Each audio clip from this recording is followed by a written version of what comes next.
Welcome back to This Week in Agribusiness. Higher food prices. We've all noticed the price of food going up at the grocery store over the past several years, but how are we responding to it? That was the question from the May edition of the Consumer Food Insights from the Center for Food Demand at Purdue University. Joining us now to talk through the details is Dr. Joseph Balagtas. He serves as a professor for ag economics and he's the director of the Center for Food Demand. And Dr. Balagtas, thanks for joining us today. Hi, Mike. I'm happy to be with you. Let's talk a little bit first about the Consumer Food Insights Survey. Doctor, what is that? What is Purdue trying to do? So the Consumer Food Insights Survey is a monthly survey of about 1,200 Americans where we ask consumers about their behavior and preferences in food markets. It allows us to keep our finger on the pulse of those markets and understand what's happening in the food space. And there is certainly a lot happening. Prices are higher. This has been a big issue in the economy for the past several months. What was the question to the survey takers here in this month's CFI? Yeah, so there's a set of questions that we ask every month about behavior and their experience. This particular month, we also asked about how consumers are perceiving inflation, food inflation in particular, and how they're responding to it in their experiences. All right, well, let's get the details. First, official figures. Over 2023, Doctor, what was the official rate of food inflation? So using the Bureau of Labor Statistics Consumer Price Index, food prices overall were up in May. That's the most recent data, 2.1% over the previous May. So over a 1 year period, food prices are up 2.1%. They're up less than that, 0.1% for groceries, and more than that for restaurant food, 4.4 percentage points higher. Gotcha. But that is coming down. That rate of inflation is slowing. Dr. Balagtas, do consumers feel as though that rate is slowing? Yeah, consumers do feel inflation is slowing. A year ago, they were telling us that food price inflation was 6 or so percent. They were actually a little high. They're still a little high. The inflation that consumers are telling us they feel is higher than those official numbers. But lower than what they were telling us a year ago. So they are telling us prices are slowing, inflation is slowing.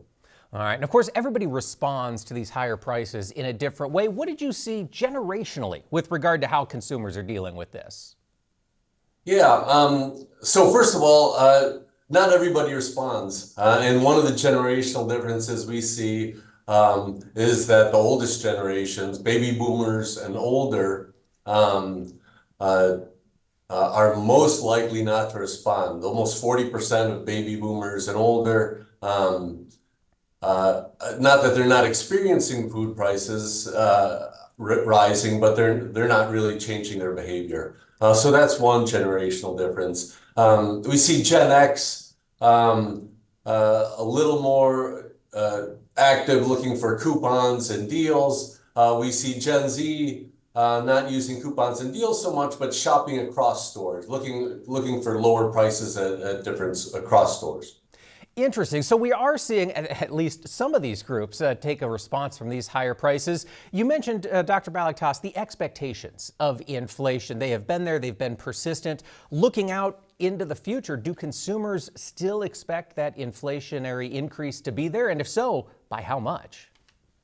Yeah, so food price inflation expectations are down about a percentage point from a year ago.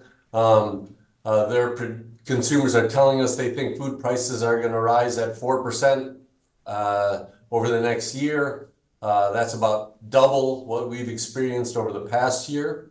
But they've been predicting higher for the last year or so, and so they see the prices coming down, but not as fast as what the official numbers are saying. All right. Well, now that we've got this information, now that we can see how people are reacting to these prices, Dr. Balagtas, what can we do with this information? What's next? One thing is just to try to understand what consumers are doing. There's a little bit of a debate about why economists like me are predicting or are measuring food price inflation that's so much lower than people's experience. Obviously, people are experts in their own experience. We're not telling people that they misunderstand their own lives. But we might be using terms slightly differently, and that could explain part of the difference, right? If I ask someone what food prices were in June last year, they might not know exactly, but they know prices have fallen or have risen a lot over that time period, and over the last 3 years. Food prices are about 25% higher than they were just before the pandemic. We'll continue to survey consumers and try to understand how they're dealing with food prices